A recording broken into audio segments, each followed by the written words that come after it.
This is News Talk ZB News. Good morning, it's 7:30. I'm Niva Reddy Manu. Questions over whether the newly established ceasefire between Israel and Hamas will hold into the second phase. Hamas has released the first 3 hostages, with 90 Palestinian prisoners in Israel going the other way. The hostage-prisoner exchange is the first phase of the ceasefire, which is expected to last 6 weeks. International geopolitical analyst Geoffrey Miller told Ryan Bridge both sides will begin working on the second phase in 2 weeks. At the moment, Israel still has some forces around Gaza, and then in the second phase, they're meant to make a complete withdrawal, but it's very much dependent on the success of the first phase. ZB News. Good morning, it's 9 o'clock. I'm Niva Reddy Manu. Relief in Israel after the first 3 hostages have returned home from Hamas captivity in Gaza. Hamas has released the first 3 hostages, with 90 Palestinian prisoners in Israel going the other way. The released hostages are receiving medical treatment in hospital, where they've also been reunited with their families. International geopolitical analyst Geoffrey Miller says the war has been catastrophic and it's critical they don't go back to it. Almost 47,000 Palestinians have been killed in this war. It's been devastating, of course, for Israel as well. We shouldn't forget those 1,200 Israelis who were killed way back on October 7th, 2023. Ryan Bridge. Incredible scenes out of Tel Aviv, out of Gaza City, actually, when it comes to the release of the hostages. 3 hostages from Israel have now been released by Hamas. So you've got these hooded Hamas terrorists with AK-47s handing over 3 young Israeli women to the Red Cross, who will then hand them over to the IDF.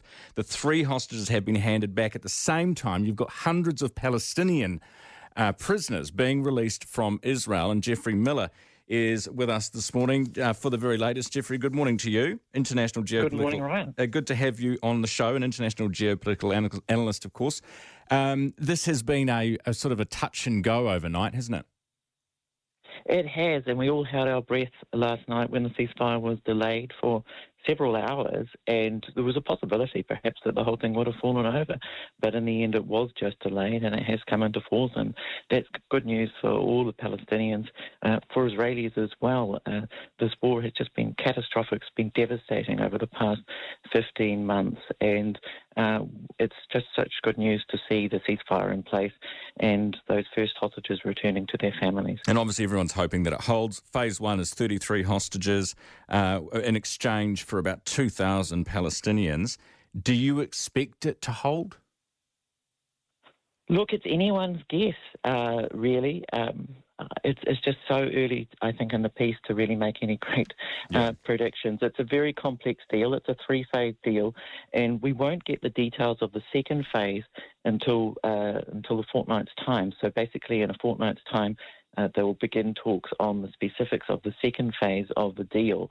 So at the moment, Israel still has some forces around Gaza, and then in the second phase, they're meant to make a complete withdrawal. But it's very much dependent on the success of the first phase. So, really, if you want the ceasefire to be a success, the message for both Israelis and Palestinians and for Hamas is really that they've got to make it work, and they've got to hold up their end of the bargain.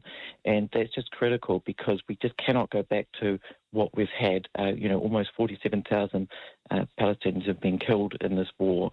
It's been devastating, of course, for Israel as well. We shouldn't forget those 1,200 Israelis who were killed way back on October 7th, 2023, and there have been many Israeli soldiers killed in the war as well. So it's been an absolute catastrophic event for the Middle East. It's transformed the Middle East, and we can all hope that this is the beginning of a new dawn, and that things will get better from here on in. Absolutely. Geoffrey, thank you for that. Geoffrey Miller, international geopolitical analyst here on News Talk ZB, just gone 13 minutes after 7 o'clock. It is fascinating watching these pictures, and people, Palestinians, now returning home, but their homes are all just rubble. And some of them saying, well, I'll pitch a tent on top of the rubble because this is what I used to call home. This is where I used to live, and this is where I'll return to. But, I mean, what kind of life are you going to start living there? And who runs Gaza after all of this is the next big question. 14 after 7 when we return. TikTok is off.